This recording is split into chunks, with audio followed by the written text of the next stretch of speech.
So with a guy, everybody's gonna. He's playing for Jokic. You kind of destroyed the whole last hour. What? So you don't believe? So you don't believe Jamal is better than Ja? Bro, I believe he's better. I'm talking about in the debate. You should be able to. You should be able to prove. Okay, so then you should be able to sway niggas to believe what you believe. Sway niggas to believe what I can. That's that's not a good That's debate. the point of a debate. I thrive in those. I love those. Then niggas. Okay. This is why you check niggas. You're not checking me. Okay. We so can debate it ain't that else, he don't bro. believe. It ain't that he don't believe that Jamal ain't better than Ja. He don't believe in his debating skills to be able to. Nah, it's not that. It's not that. There's not enough ammo for me to convince motherfuckers that Jamal Murray because you don't is know what better you're than talking about, John like I've been Morant. saying. There's not This enough nigga- cameras, bro. Hey, Bulls fan. Bulls fan. Translation. He say he shooting that. Hey, Nahari, Bulls Nahari. fan. He say Bulls Hold on, fan. y'all. He Hold on. with Hold that on, 5 y'all. for Hold on. 5. Like Nahari, hold on. that. Wisdom. Come up with another topic. Crazy. I'll let you choose the topic, and we'll see if I want to Nahari debate agrees. that topic, nigga. This nigga. Nah. We We both could come up with a topic. I ain't just gonna say a topic. No, But to debate Jamal Murray It's against so crazy. Bro, but you shouldn't run from that one though. That's Bro, crazy. I'm not running. That's where the beef is spend a whole That's hour where the beef debating is that. at. No, we got to go with where Bro. the beef is at, where it all started. Come on. Hey, honestly, look. Hey, let me tell you something. Wisdom. I was on this channel. Shout out to FYF Sports. I debated that Kobe Bryant is a more dominant player than Shaquille O'Neal, bro. If I could win that debate, bro, you can win a Jamal Murray versus a no jumper John Morant debate, bro. Come on, Wisdom. Of course, bro, I could break this shit down, bro. Oh, so Okay, that's what you got 3 rounds. Then do it. We spent over an hour talking about this shit, bro. I want to No. debate, Yeah, so you got a lot of research. You got a lot of elite topic. Yeah. Bro, you worried about trying to win that hoe, bro. You can't be worried about it's a trying to very win relevant that hoe. topic to today. Like, John Morant's out. You the just game. gotta John worry Morant, about and getting you got a your lot of point ammo across. as well. John Morant ain't even playing in the NBA right now, bro. You got a lot of shit to talk about. Bro, I know I got a lot of ammo, bro. Okay, then do it. Stop He's worrying easier to about trying to defend. win this hoe. He's Stop trying to worry about winning It's this just, hoe. I'm not. First off, Jamal Murray's not one of them. I don't even fuck with Jamal Murray like that. I'm just. Time out. Listen. This sound like I'm gonna take the debate. I'm gonna take the debate.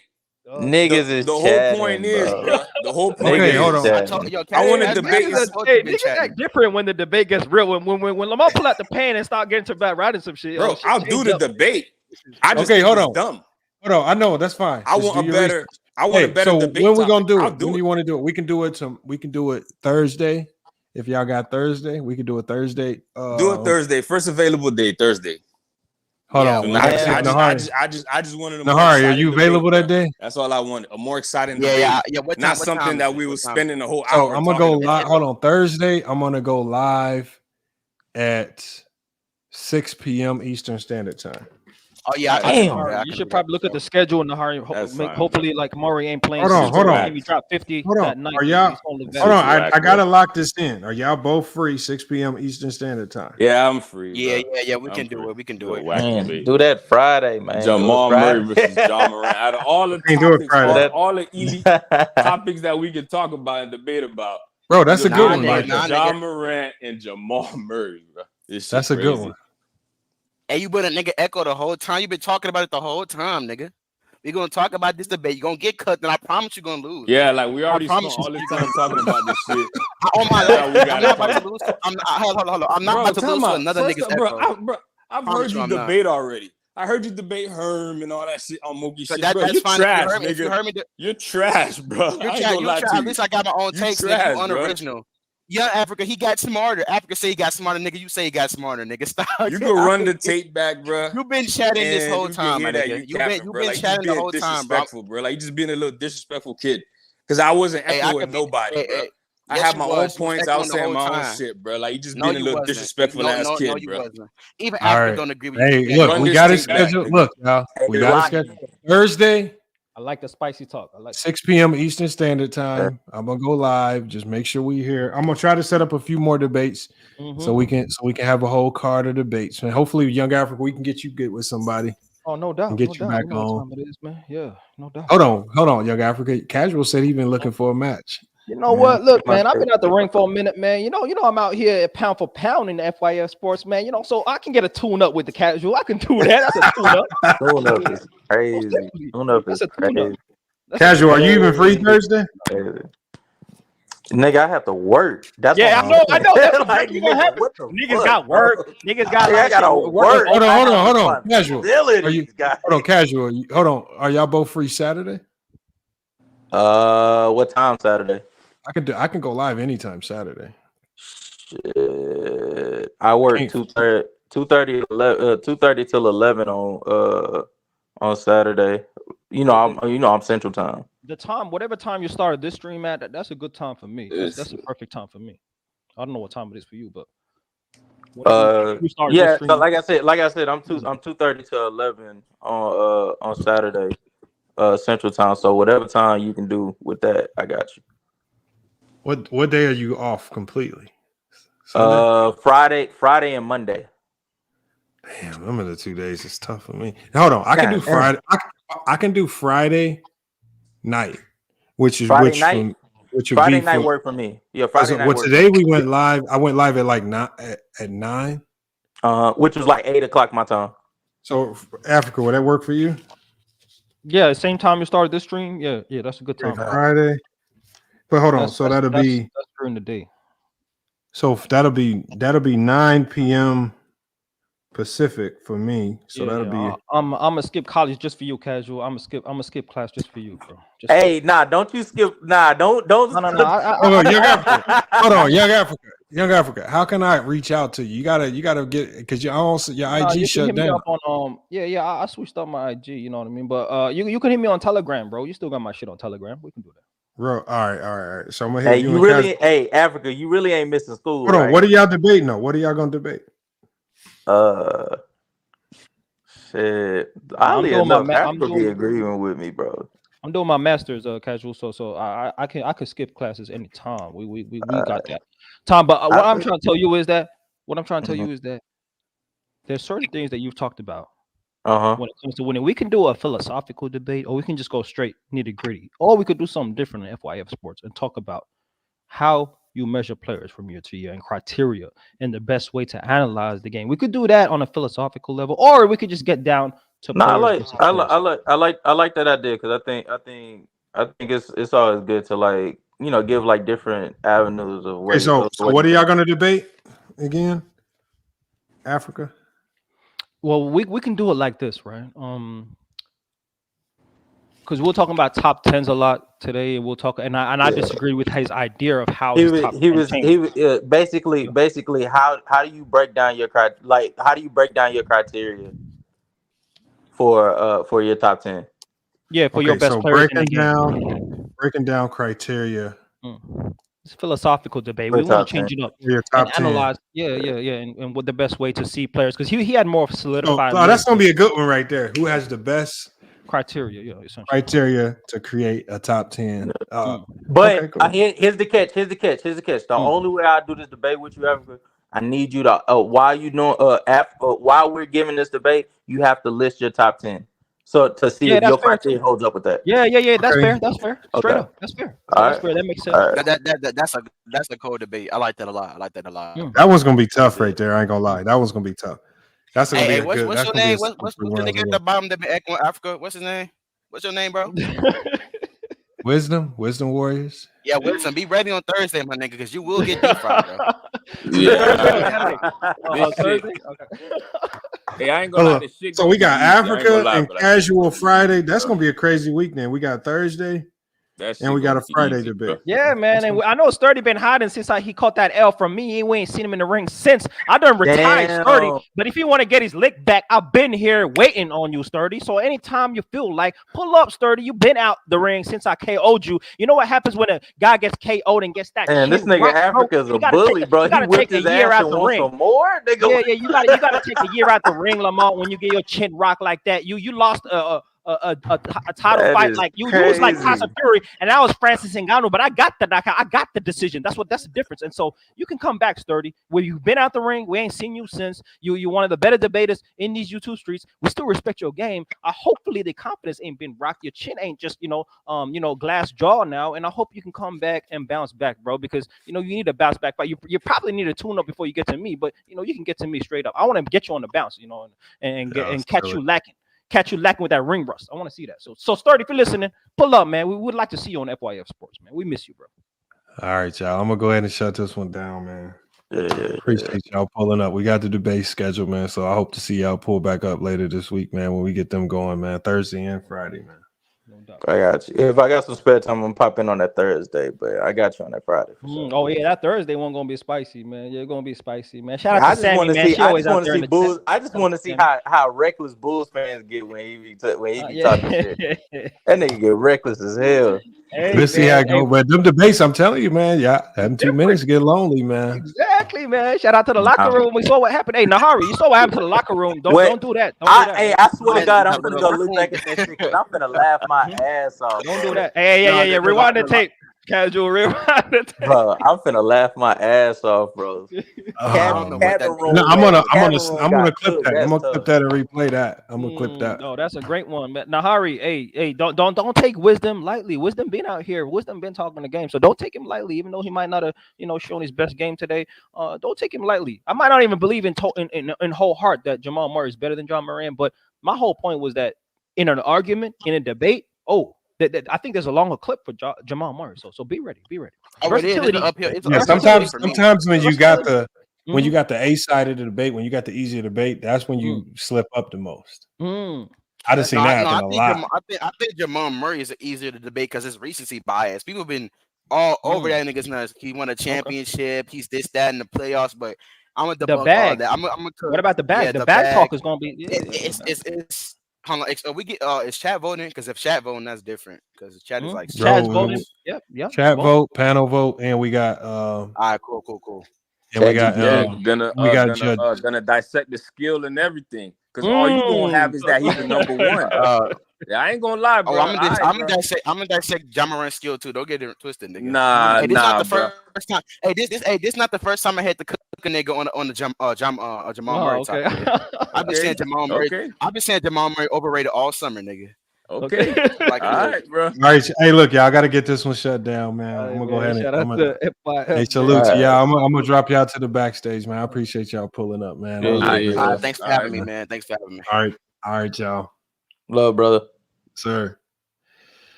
All right, man. FYF Sports, man.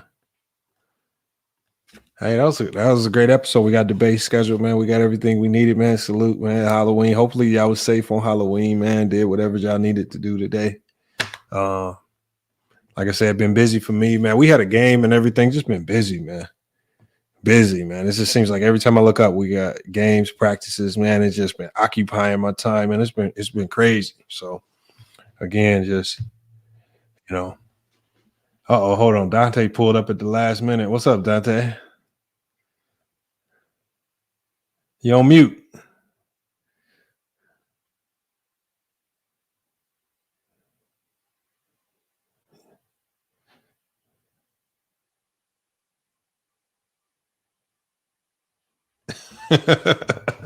Oh, you like the costume, man? I mess with it too, man.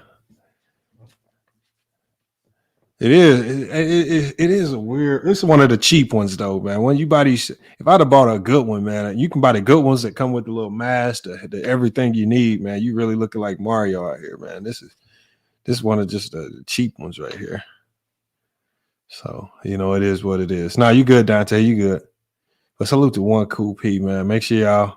Hold on. I thought One Cool P was starting a channel, man. Y'all might want to make sure y'all subscribe to One Cool P's channel, man. I think she's starting a channel up, y'all. Hopefully, maybe I'm wrong on that, but for some reason I thought she had a channel in the making, man. But hopefully we can get more content creators out here, man.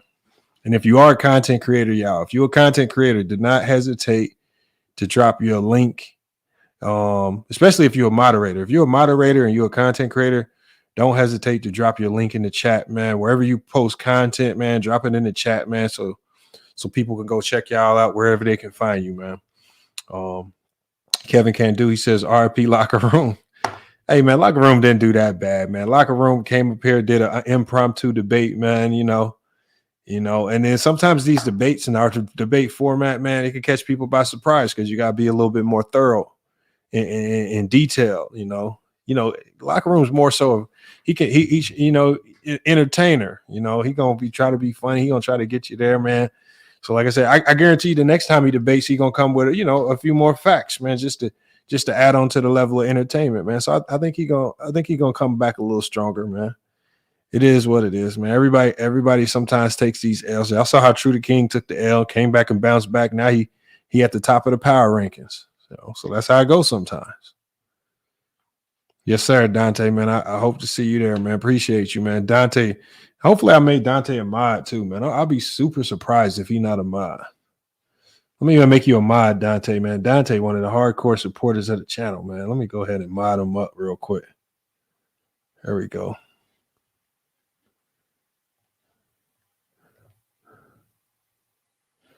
Salute to Dante as well. Dante Williams, man, one of the top supporters of the channel, always pulling up, man, supporting the content. Kevin Ducan, he says, "If sort have the best of." Hey, yeah, salute, man. We try, man. You know, we try, man. He says locker room. Nah, locker room. I ain't gonna put that on him. I don't know if that's true. Locker room don't be bashing creators. I ain't gonna say that. He entertaining. He more so bashed they takes as opposed to bashing them. But I ain't gonna say he bashed other creators. I ain't gonna put that on him. He don't do that. I ain't seen that one. So we can't kill him like that. I mean, he might have took the little baby L in the debate, but you know, he did his thing, man. Oh, where the rankings? I'm gonna put the rankings on the community post. I gotta update them again. Obviously, the rankings from the last time. Let me see. I might still have them right here. Let's see. I still got the last rankings. I think I saw her. Is it which one is it? No, that's the old one. No, that's not it. Is this it? Here you go. No, is that the ranking? No, that's the first ranking. Here go the ranking right here. Here you go, right there. That was the most recent ranking right there. So we gotta get some more debates in, man. You know, we got to get a few more debates in. And so, like I said, that's obviously going to change. Like the Pope that kind of disappeared off the map. I know Big Ox going to try to get back in on these, man. I haven't seen MacDeff in a minute. Chilltown, hopefully we can get him over here. Ticket probably won't come back and do any debates. He's probably going to fall out the top 10 when we revise it. I know SB and Young Africa are going to go back to it. I could see True to King jumping into debates. And then we got the casual. We got some new faces, you know, Nahari Bull. I mean, so we got some new faces trying to hop back in. Bro, he got you, man. Bro, man, you gotta stop coming in. You just gotta come in under one account, man. Y'all be trying to troll. Y'all be probably coming over there trolling him, man. He block you, man. I do my best. I don't really block people. You have to really do something crazy to get blocked over here, like spam crazy stuff in the chat, like racist stuff or something. But other than that, man, I ain't gonna really do too much blocking, man. But look, we on the road to 100K, man. So again, we're gonna have that 100. Hopefully, we can have that 100K episode by this weekend. That'd be the goal. That'd be perfect timing too. So again, I'm gonna have some free time, man. So hopefully, we can get some special guests in for the 100K episode. There we go. He says, "Oh, one cool piece says I'm going back to beginning and listening." Hey, yeah, it was some good ones though. This was a good one, one cool P. This was a good one. I ain't gonna lie. That's a good one right there. She said, I'm not too much into debates, but I turn one of my phones on through the stream for your ratings. Oh yeah. Appreciate that, man. I know that's what I'm saying. We always appreciate you for the support, man. So I appreciate that, man. That watch time be paying big time dividends. So again, we still got a lot of stuff going on with the channel, man. A lot of things to come, man. A lot of things in the work, man. Especially once we hit that 100K threshold, man. It's just been actually bouncing back by. Hold on. I've been having trouble reading your message. Ben actually bouncing back by last year. Ben was like a skinny one. Yeah. Ben is having a good year, man. He's especially if you've been picking him on FanDuel, man. He's been paying big time dividends on FanDuel. I ain't gonna lie, man. He been showing out. But he promised a much improved year. He giving it to us. And they had a really big win the other night over Toronto, man. On the road, man, and that was a lot in due in part to Ben Simmons having a big night, damn near triple-double. So salute to Ben Simmons, man. Oh yeah, one cool P. I did. Ralph pulled up the other day too, man. I actually had to call him out a little bit, man. Talk to him about just blurting random stuff out, man. And he really didn't have any answers, man. He didn't have no answers for me, man. So he's just out here just pushing narratives and spreading stuff around just to be spreading it around. But hopefully me just talking to him about it, man, he'll chill with the nonsense. Sway in the morning and night. Hey, salute to Ricky Beavers, man. Ricky, man, I haven't seen you here before, but make sure you sub up, man. Definitely appreciate you being here. Salute to everybody watching from the website. Salute to everybody over on Facebook. I saw you guys in your comments. Again, appreciate all you guys. If you are on the website, make sure you come over. If you're new on the website, make sure you come over to YouTube. Hit the subscribe. We need y'all to subscribe over on YouTube. We're really trying to get to 100K, man. It's just a milestone that we've been trying to get to since we started this 3 years ago in 2020, you know, and it's crazy to look back on it, man. Crazy to look back on it. Yeah, that is crazy, Uncle B. Just be lying, just be saying stuff. And then sometimes people say stuff and don't know who they disrespecting and who they saying. They just being disrespectful, man. You know.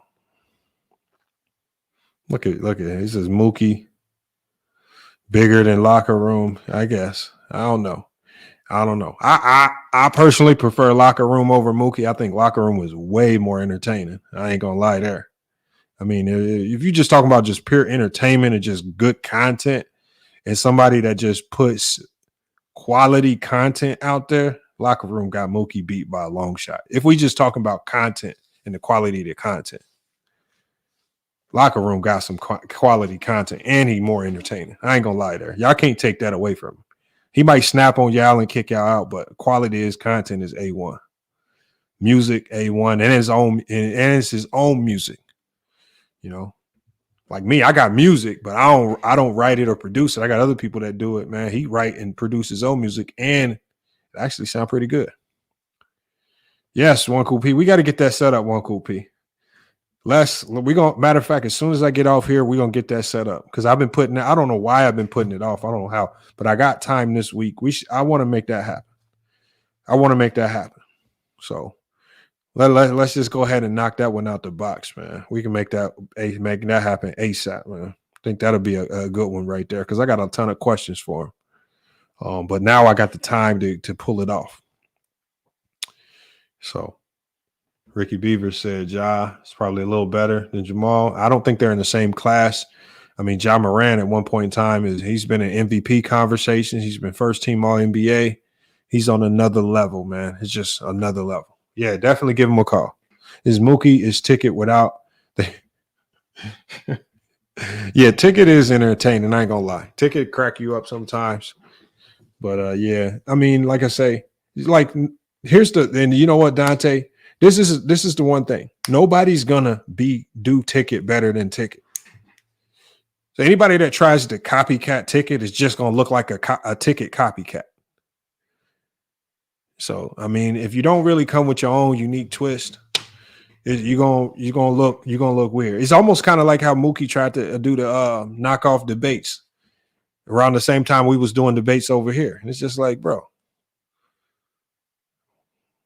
Why you know come up with your own little twist? We got the debates covered over here. We got the ranking system over here, man. Be man a little bit more unique over there. Don't be coming up with we got the debates on lock over here. They trying to run the NIT debates over there. We got the NCAAs. You know, well, salute to Mookie, man, doing this thing. Channel growing. So he doing what he got to do to grow. But yeah, you ain't like let Ticket has his own wave. Ticket, nobody's gonna do Ticket better than Ticket. Players' Choice got their own little wave. You know, they doing their thing, their own way. You know, we doing it over here. We got our own way over here. And so, you know, and then obviously you got Locker Room. Locker Room got his own unique style. Like that's the thing. It's gonna be hard to duplicate and copy what Locker Room does. He got his own flair. And then you go to Weezy Bang, got his own style. Then you got Big Art, got his own style. Even though Big Art and Bang cover similar topics, they still got their own style. You got LVZ. You never know what you're gonna get when you go over there. So just you know, come up with your own niche.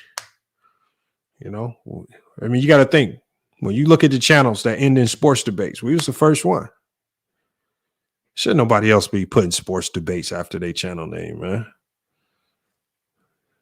That's anything else. Anybody else that put sports debates on their channel name, they just a knockoff FYF, man. A counterfeit, man. Nobody no need.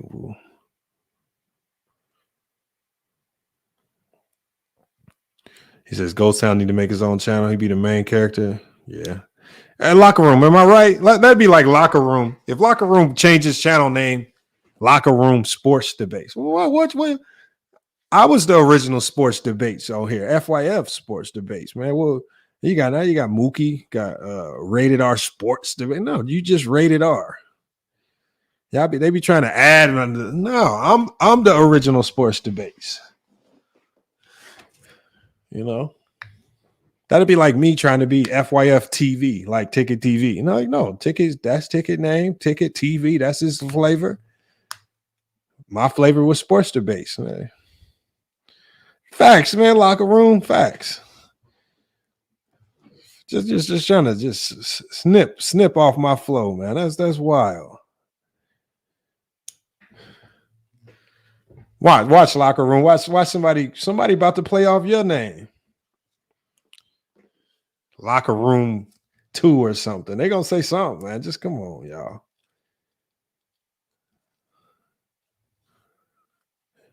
Y'all be crazy, man. He says he ain't even rated R. Mookie wild, man. Mookie actually owed me money from a Steph Curry bet a long time ago, man. He owed me some money. I think he owed me like $40, man. He didn't pay. That's wild. I don't know why I didn't go collect, man. That one dude on Mookie channel. I don't know if y'all remember that episode when I went over to Mookie channel. There's this one dude on Mookie channel who sound like he got Down syndrome.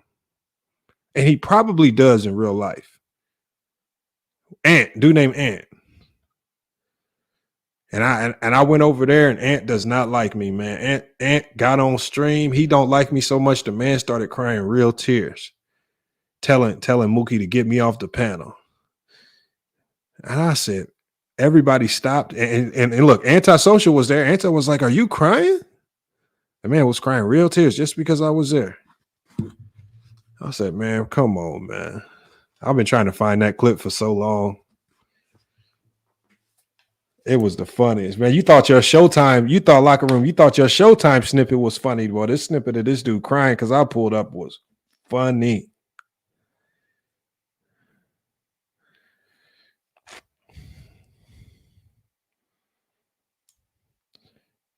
He said Mookie, Africa, Breezy, they were all fans first.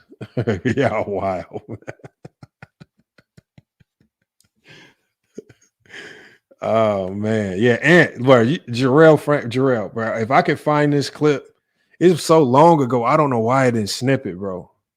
But Ant was like, "Man, I don't like him, man, bro," and he just burst out in tears, bro. I said, "What?" It was one of the funniest things, bro. I was dying laughing. I wish I could find that clip, man. It was just so long ago. We got so many videos. It's just like in them live streams below, it's like impossible to find. It's like, where's Waldo trying to find that clip? I could find it if I really wanted to. I could probably go back, you know.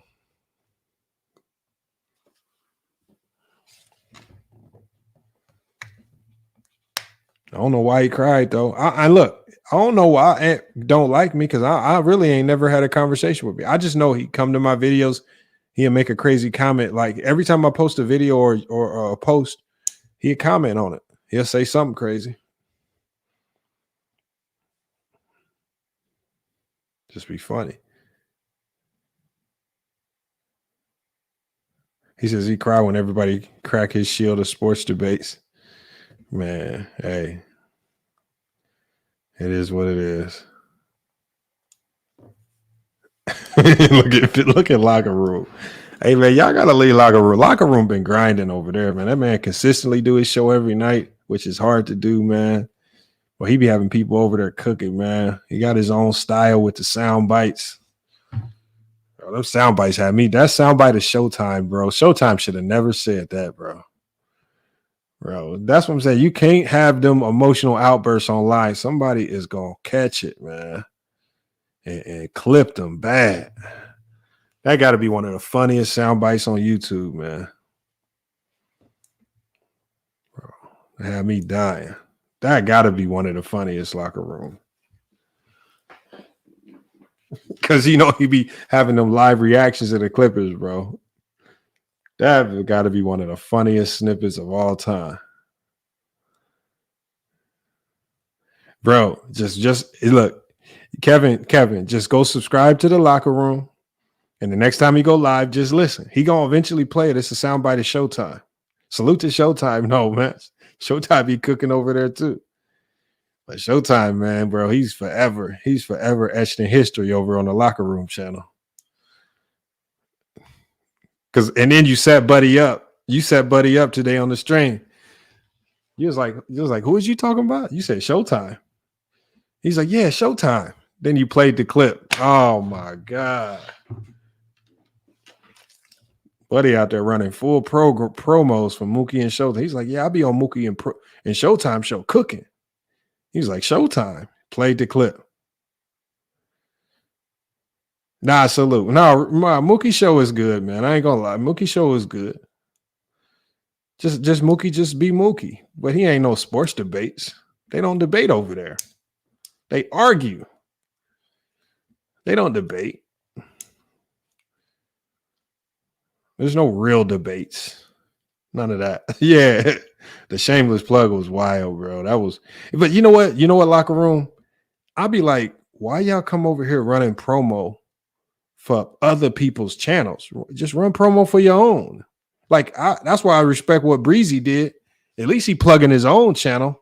Some people be coming over here plugging other people's channel. I'm like, bro, why you doing promo for them for free? I had to block one guy. I said, I'm going to unblock you when you show me a Cash App receipt from Ticket TV showing that he's paying you for this promo. Other than that, you can't be coming over here giving Ticket TV promo and he ain't even paid you a dime to run promo. Exactly, Sammy. Man, that yelling's been getting on my nerve too. It's just annoying when there people get to yelling. We don't even need to do all that. Some of our best streams just happen naturally when we're not even yelling. We just chilling. We just vibing out. Sammy had an epic moment on the channel. You dig deep enough in the files, you'll find it. Salute to Sammy, though, one of the top mods, though. Hey, but look, y'all, man, I'm going to go ahead and shut this one down, man. I appreciate it, man. Again, appreciate everybody watching. Yeah. Locker Room, you got to watch our greatest hits video. Just go watch our greatest hits video. We done had some crazy moments on this show, bro. You put some compilations. I think I did like 3 compilation videos of the funniest moment. He said, stop. No, I do laugh when I'm watching Mookie show. But I do laugh, but sometimes it just starts to sound like people are just yelling. And then it gets corny when people get to pull up. I want you to pull up, man. What drop? That's when it just gets corny, bro. Because ain't nobody ever in YouTube sports basketball debate history pulled up on each other. What's the title? Hold on, let me see if I can find the title for you.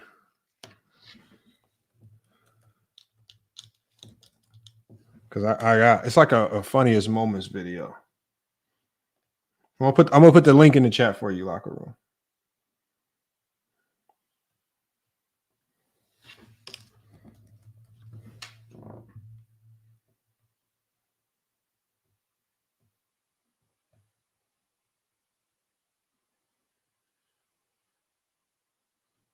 Oh, here it is right here. I found it.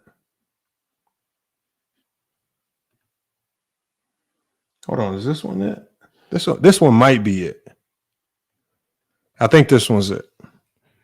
If not, here's the link, Locker Room. If that's not it, then there's more on the channel. There's like 5 on the channel, but that one might be it. That's one of them.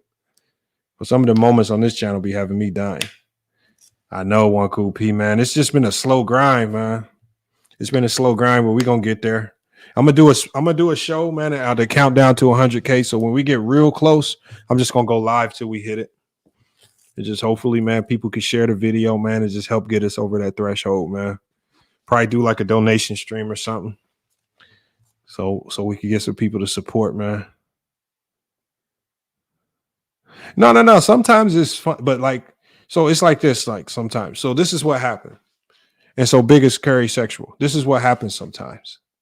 So the toxicity is entertaining, but it'll burn you out. Like One Cool P can tell you about that as well. Like a lot of I've heard this from a lot of people that watch Ticket. I've heard a lot of people say I had to take a break from that channel. Or I heard a lot of people say I had to stop watching because it's just too toxic. So like when you first listen to it, the shock value of it, of just seeing guys yell at each other, it's like, damn, this is new. I ain't never seen this before. But then when you go back and then stream after stream after stream after stream, it's the same arguments. It's the same pull up, and it's just, bro, then it gets old and just like, damn, bro, again. So then you get burnt out on it. So this is why you see a lot of content creators, they're starting to get away from allowing the streams to get toxic like that. Like it used to get pretty rowdy over on Bang's channel. Then it just got too toxic. Bang chilled, made it more chill. He cooled it back down, but then now it's a different vibe now. And so now you got people consistently coming back to watch over and over and over. And even if you watch the locker room, he'd snap on people, but then he'd be like, I'm gonna respectfully kick you out. Like he'll kick you out peacefully. You know, so he kick you out in a way where you might want to come back still and still pull up.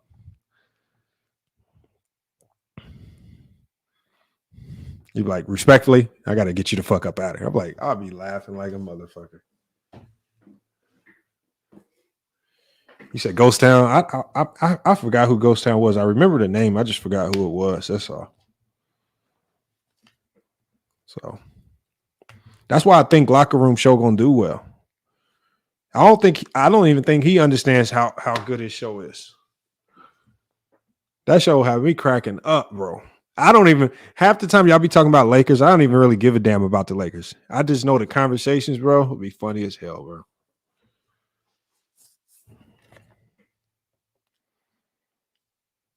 Emilio Lake Show. Salute, man. Yeah, it is what it is, man.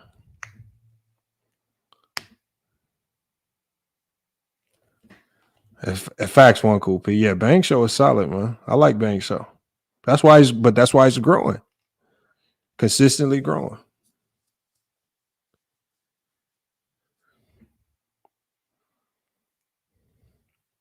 You said he kicked dudes too early, but that's part of his niche, though.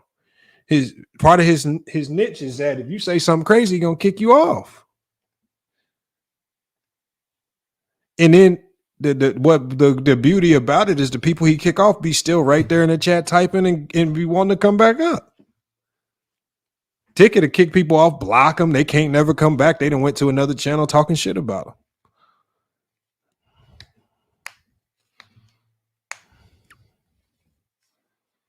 Oh, damn. Ticket losing bets like that. What bet he lose now? They show come on at such an odd time. I just can't watch, bro. I be missing they show. I know a few times they've asked me to pull up, but they on East Coast time. They start at 8 in the morning, man. Sometimes I'm doing stuff, all this, and you know, sometimes I might have been up late. I might still be asleep. So I wish, but man, Players Choice doing their thing. No, Kevin, it ain't. I just respect it. He got good. What's wrong with me saying he got good content? If the content good, it's good content. You want me to lie about it? Actually, hold on. I got a Locker Room. You got to hit me up on IG because I've been meaning to ask you about doing the show on another platform. So you got to hit me up on IG. I got an offer, but they won't let me do this show unless I have a co-host. So you gotta hit me up, man. I think we can go. I think we can get on this other platform and go crazy.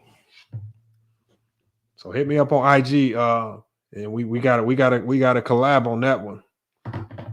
They need somebody to do a Tuesday and Saturday show, 1 hour shows. So make sure you hit me on IG. Just find FYF Sports, man. We gotta pull that one together. You got your fan base you can bring in. I got mine we can bring in, and we got the new platform. Hell no, it's not on Players Choice. Hell no. No. It's not. I wouldn't mind doing a show on Player's Choice, but I mean, I don't want to do another show on YouTube on another channel. This is a completely different platform. The company, the platform, the people that run the platform asked me to do a show, a 1 hour show. So this is not another YouTube channel. It's just another platform entirely. We'll be the only sports creators on the platform. So might as well, man. Hop on the wave. Just hit me up on IG. Just hit me up on IG. Or you can find my business number on Facebook, on my Facebook FYF page. And you can just shoot that number a text. No, it's not that at Dante. It's just Player's Choice. I mean, it's so the one thing is that Dante is that YouTube is getting what I call starting to get oversaturated. And so if I want to do something, I might want to do something outside of YouTube because one, YouTube is getting oversaturated. Two, YouTube is losing viewership just in general. It's other platforms growing now that's taking viewership away from YouTube. So you got TikTok, you already have IG, you have other platforms that are growing. And I think in 5 years, YouTube won't be the same. And so if I start to put FYF Sports on other platforms, if YouTube dies, I won't die with it. I can just be like, all right, YouTube died, but I'm still over here and I still have a presence somewhere else. You know, I'm even applying for OnlyFans to put a show on OnlyFans, a sports show on OnlyFans. It might not be the biggest show to start, but it's another social presence. So we're just looking to grow, man. Just trying to take advantage of this 100K. Salute to Charles, man. He said good morning from the Bahamas, man. Salute to Charles, man. Make sure you subscribe up. We about to be wrapping this one up, Charles. But I appreciate you pulling up, man. Look at you. I'll subscribe. Hey, you better. Yes, sir, man. Yeah, but I appreciate it. Any subscriptions we get, man, we definitely. But I think does OnlyFans have a way for people to follow you or subscribe if they don't have to pay? Because I want people to subscribe to if I create a sports show on OnlyFans, I want them to subscribe, but I don't want them to have to pay monthly. That's all. So we'll have to see, man. Now, hey, Dante, I'm telling you, if you go on OnlyFans, Dante, it's a lot more. It's all types of channels. I remember Tommy Sotomayor took his show to OnlyFans, and he was doing really well. But that's just a political show. That's just showing politics. I know people with fantasy sports shows on OnlyFans where people subscribe to get their fantasy picks, to get access to their like special picks for the day or something.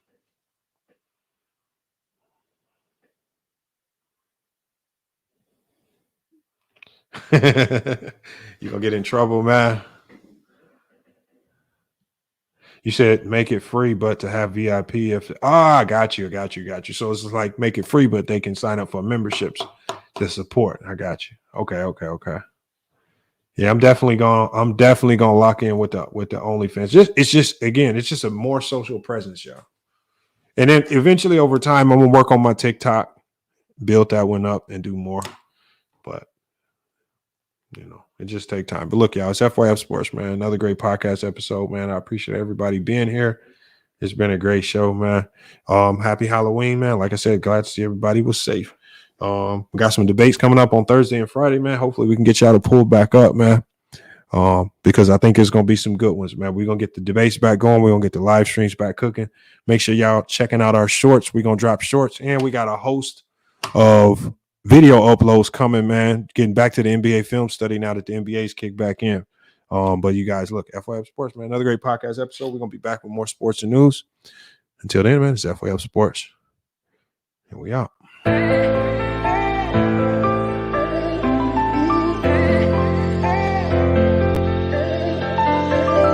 Yeah, we done came from the bottom, mad that we up, but I don't hear him talking. Started with knowledge inside of my noggin. We took a dream and then we started blogging. Put my city on the map now. I'ma say how it is and I don't back down. On the road to 100K, we finna act out. We gon' show them that we not just in the background.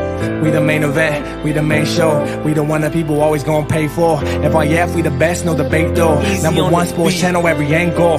I'ma show them all how we ride. Best sports talk show, we not like them guys who playing it safe while they feather the lines. We pushing the narrative all the time. Like who to go in the game is not MJ. Kobe Bryant top 10, not what we say. I keep my life, you want is very overrated. Keep it real if it ain't fact, we don't say it. Now it's stable, we won't be ignored. Missing the lake, I'm missing the draws again, a hell of pain. I got a lot to deal with and my mind is kinda slipping away. What's on the line? I made up my mind, so shit, I'll just take to the grave. Whatever it is, whatever it was, it's never gonna be the same. How do I explain what's been going on with me? You say that I changed, but you didn't know the old me. I think that I saved you, tell me who gon' save me. I'm way too fucked up in this club, I'm ashamed, baby. You say that I changed, but you ain't really know me. When I'm around my dogs, girl, they just can't control me.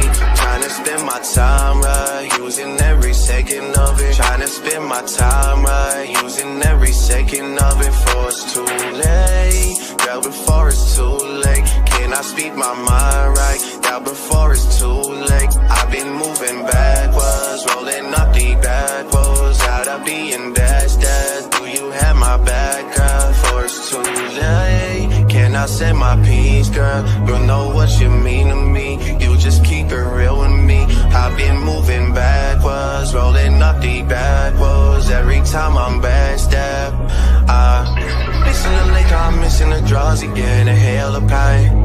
I got a lot to deal with and my mind is kinda slipping away. What's on the line? I made up my mind, so shit, I'll just take to the grave. Whatever it is, whatever it was, it's never gonna be the same. Folding again, I'm running the map. They say the best defense is just to attack. Hopping through too much, it's hard to attach. All this going on is being hard to relax. Gotta get up, gotta get it again. They ain't get the message, we spinning again. I feel my back, I'm just leaving it in. Get what they want, then they leaving again. I cannot act like this ain't nothing new. Been getting smarter with all I've been through. Nowadays, I'm more rewarding than truth. Tired of keeping it G just to lose. Let it all out when I step in the booth. We're there for some months, now it's time to recruit. Read the investments, it's time to recoup. It's time to recoup, but how do I explain what's been going on with me? You say that I changed, but you didn't know the old me. I think that I saved you, tell me who gon' save me. I'm way too fucked up in this club, I'm ashamed, baby. You say that I changed, but you ain't really know me. When I'm around my dogs, girl, you just can't control me. Trying to spend my time right, using every second of it. Trying to spend my time right, using every second of it. Before it's too late, girl, before it's too late. Can I speak my mind right, girl, before it's too late. I've been moving backwards, rolling up the backwards. Every time I'm backstab,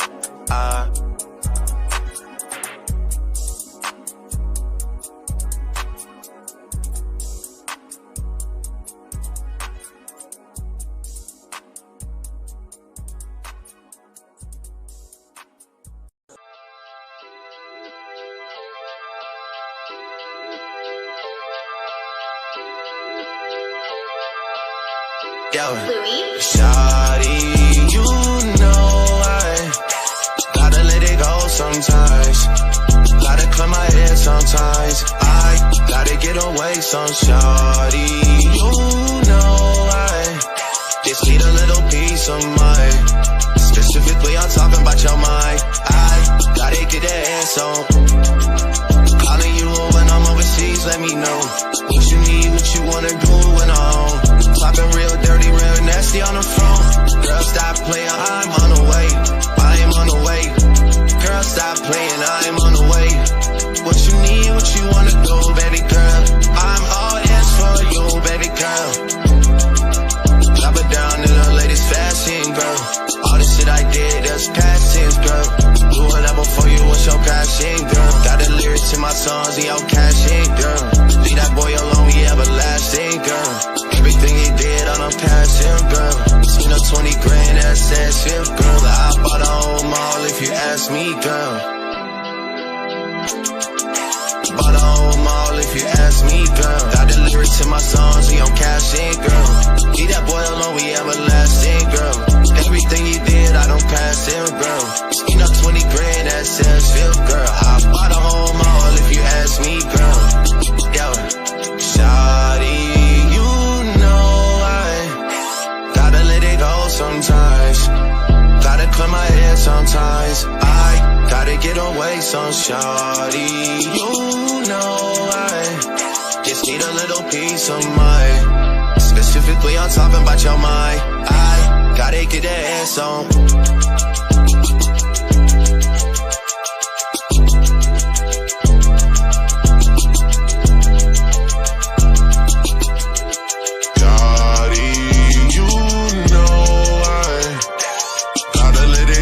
Sometimes, gotta clear my head sometimes. I gotta get away some shine.